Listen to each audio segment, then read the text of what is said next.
Ano naman yung utility maximization? Utility, anong pagkakaintindi nyo dito? Ito yung term ng economics. Economist na kayo. Pag economics, economics. Pag doon sa usulul fiqh, jurist kayo. Mashallah, kahit saan kayo, no? Maximization. Maximization. Maximization. Ano yung utility maximization sa palagay nyo? Ano yung highest possible satisfaction. Explain mo, sister. Satisfaction. You mean satisfaction?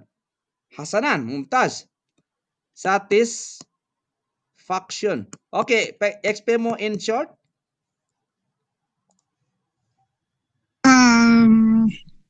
Siguro kung meron kayong limited budget para sa mga goods or personal, parang yung paano mo i-maximize yung paggamit ng pera mo sa maximum ba yan? Naam, sa maximum na kasiyahan. For example, no? Kasiyahan niya, paggastos. Naam. Mumtaz, Sister Fatima. Pag nanais ng tao na makamit ang kasiyahan, yung sabi mo na satisfaction mula sa konsumo. Allahu Akbar. Okay, ano naman yung rational choice? Rational, ito, kwan na ito, language of economics na ito. Yala, rational choice. Ano yung rational choice? Tapadal, Sister Dayan? Doc, yung rational choice is yung tayo mga consumer would make a decision to allocate yung mga resources natin efficiently po. Naam, barakallahu fiik, jazakillah khairan, Sister Dan. Mumtaz, no? Paggamit ng limitadong resources upang makamit ang pinakamalaking benepisyo. So ano ang application natin dyan sa nasabi natin? May masulatan tayo dito. Okay, barakallahu fiikum. Ano yung daruriyat sa Arabic? Daruriyat. Ano yan? Sa English ay necessity. Right? Necessity. Ano naman yung kamaliyat? Sa Arabic, sa English ay luxury. Allahu Akbar. Luxury. So, yung paggawa ng tinapay para sa ano? Kailangan makakain tayo. Tapos yung kamaliyat, paggawa ng cake o dessert para sa kasiyahan lang. For example lang yan. Okay. Di mana sa panahon po ng economic scarcity, inuuna ng Islam ang necessities over luxuries. Sa kwan po, no? Ito ang inuuna ng Islam, of course, bago ito.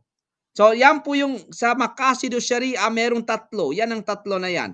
Ad-daruriyat, at-tahsiniyat, at saka kamaliyat. Makukuha natin, ano ito kaya meron sa, ito ang detail niya doon sa Maqasidu Sharia.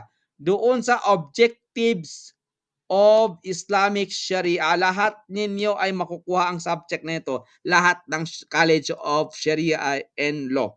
So dito, sa panahon po ng economic scarcity, inuuna ng Islam ang necessity over luxuries. Alinsunod sa prinsipyo ng darurat.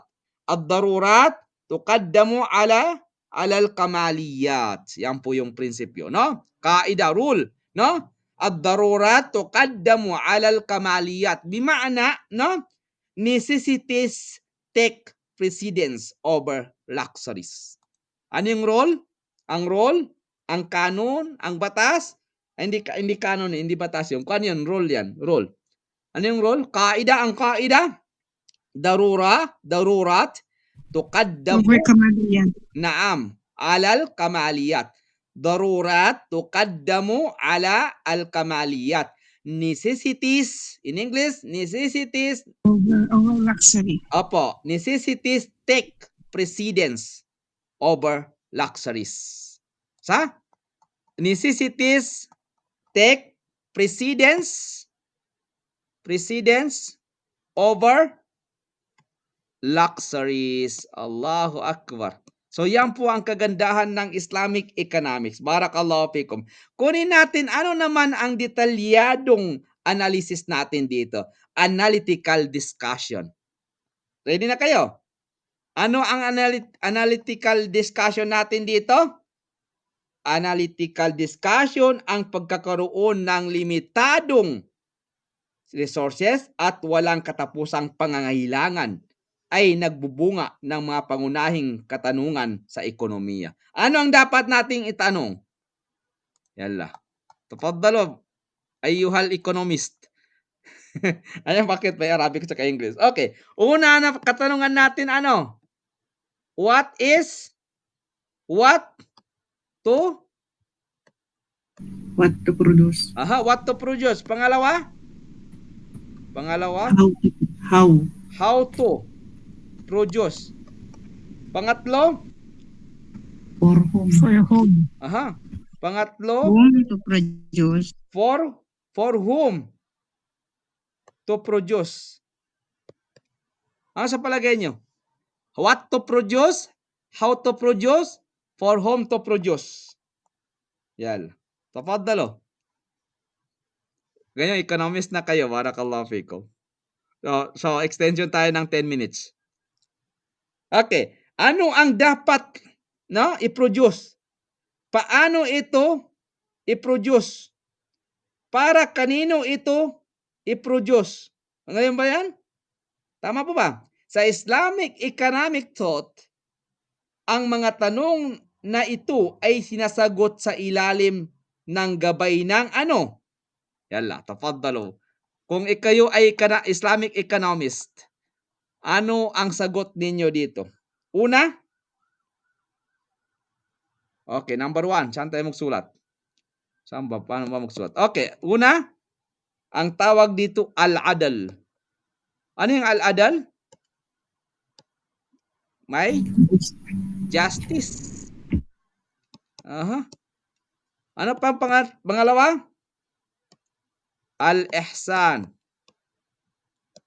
Ano ang al-ihsan? Ito ay ano? Hamzatul qata. Al-ihsan. Okay, pangatlo? At-tauhid. Okay, al-adal, mamana adal? Katarungan sa distribution. Ang ihsan naman ay kabutihan sa paggamit ng yaman. At tauhid, pagkilala na ang lahat ng yaman na ito ay pagmamay-ari ng Allah subhanahu wa ta'ala. Ang lahat ng yaman na ito ay pagmamay-ari ng Allah subhanahu wa ta'ala at tayo ay khalifa. Ano yung khalifa? Tayo ay khalifa. Tagapag-alaga. Stewards lamang. Allahu Akbar. Kagandahan ng Islamic economics. So dito ya ikhwani wa akhawati, an-nudra, no? An-nudra, natural na kalagayan, hindi paglabag sa tadhana ng Allah. Limited resources dapat gamitin ng may katarungan at kabutihan. Yung unlimited ones dapat kontrolin sa pamamagitan ng moral at sharia guidance.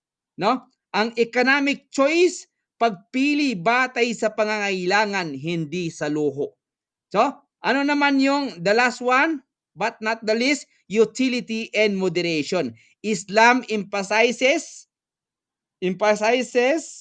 moderation, al-i'tidal at ethical consumption. Bima'na ya ikhwani wa akhawati, ang suliraning pang-ekonomiya, yung economic problem ay likas sa kalikasan ng tao at lipunan. Hindi ito tanda ng kakulangan ng biyaya ni Allah subhanahu wa ta'ala, kundi paalaala na ang mga yaman ay may hangganan at dapat gamitin ng may katarungan, balansi at pananagutan. Ang Islam ay nagbibigay ng moral compass sa ekonomiya upang mapamahalaan ang mga limitadong resources, resource management.